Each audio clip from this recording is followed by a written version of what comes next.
அன்பார்ந்த இறைமக்களே, கிறிஸ்துவின் மறுரூப ஜெபக்குழுவின் வாயிலாக இன்று உங்களை சந்திப்பதில் நான் பெரும் மகிழ்ச்சி அடைகிறேன். மக்களை, சந்தோஷமாக இருக்கீங்களா? நிறைவாக இருக்கீங்களா? மகிழ்ச்சியாக இருக்கீங்களா? மன அமைதியாக இருக்கீங்களா? மக்களே, மகிழ்ச்சியும் மன அமைதியும் இறைவன் தந்த பெரிய வரப்பிரசாதம் இல்லையா? எது நடந்தாலும் நடக்காட்டாலும் இறைவன் நம்மளோட இருக்கிறாங்கிற பெரிய காரியமே நமக்கு ஒரு பெரிய மகிழ்ச்சியாக இருக்கும். ஏனென்றால் அவர் இல்லை என்றால் நாம் இல்லை. அந்த சிந்தனை மட்டும் நமக்குள்ளே இருந்தால் எல்லாமே நிறைவாக இருக்கும். இன்று அவர் என்ன செய்தி நமக்கு தருகிறார் பார்ப்போமா? இறைவாக்கினர் எசையா எழுதிய நூல் அதிகாரம் 40 இறை வார்த்தை 5-8 முடிய. ஆண்டவரின் மாட்சி வெளிப்படுத்தப்படும். மானிடர் அனைவரும் ஒருங்கே இதை காண்பர். ஆண்டவர் தாமே இதை பொழிந்தார். உரக்க கூறு என்றது ஒரு குரல். எதை நான் உரக்க கூற வேண்டும் என்றேன். மானிடர் அனைவரும் புல்லே ஆவர். அவர்கள் மேன்மை வயல்வெளி பூவே. ஆண்டவரின் ஆவி இறங்கி வரவே புல் உலர்ந்து போம், பூ வதங்கி விழும். உண்மையில் மானிடர் புல்லே ஆவர்.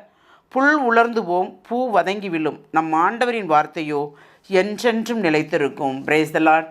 நம் ஆண்டவரின் வார்த்தையோ என்றென்றும் நிலைத்திருக்கும். அவர் நமக்கு கொடுத்த வார்த்தை அனைத்துமே உயிருள்ள வார்த்தை. அவர் நமக்கு செய்கின்ற அனைத்துமே நிறைவான செயல் இல்லையா?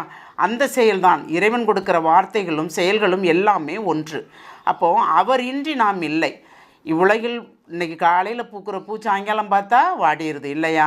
அதான் புல் உலர்ந்து போகும், பூ வதங்கி விழும்.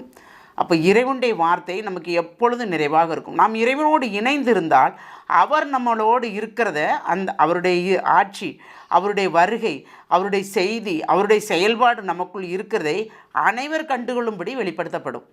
அதுதான் ஆண்டவரின் மாட்சி வெளிப்படுத்தப்படும். மானிடர் அனைவரும் இதை ஒருங்கே காண்பர். அப்போ நமக்குள்ள இறைவன் இருக்கிறார் என்பதை பிறர் காணும்படி.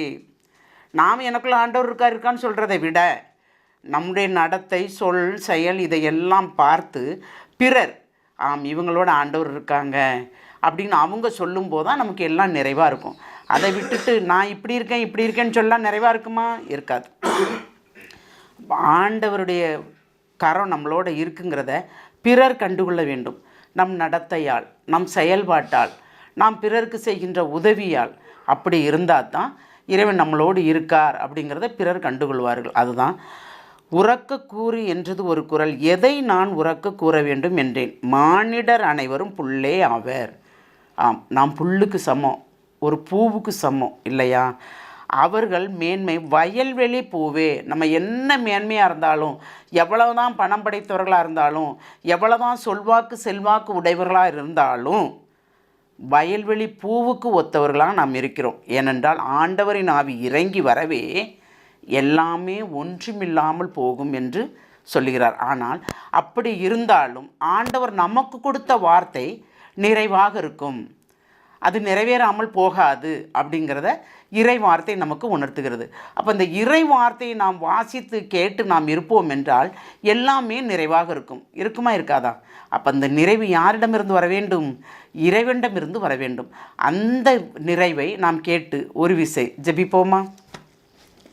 எல்லாம் வல்ல இறைவா, ஆண்டவரே, எல்லாம் தெரிகிறது ஆண்டவரே, உணர்கிறோம். ஆனால் நாங்கள் உணர்ந்தாலும் அந்த ஒரு நொடி மட்டும்தான். மற்ற நேரங்களில் எங்கள் போக்கில் நாங்கள் இருக்கிறோம்.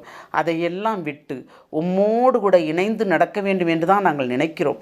நாங்கள் செய்ய நினைப்பதை செய்ய முடியாதவாறு வேறு காரியத்தில் நாங்கள் ஈடுபடுகிறோம் ஆண்டவரே.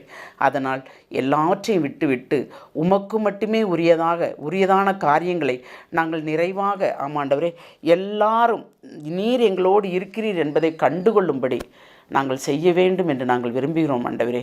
அதனால் எங்களை நீர்தாமே தூய் ஆவின் வல்லமையால் நிரப்பி எங்களை நிறைவாக வழிநடத்த வேண்டும் என்று உம்மை இறைஞ்சி மன்றாடுகிறேன். என் ஜெபம் கேட்கும் நல்ல பிதாவே.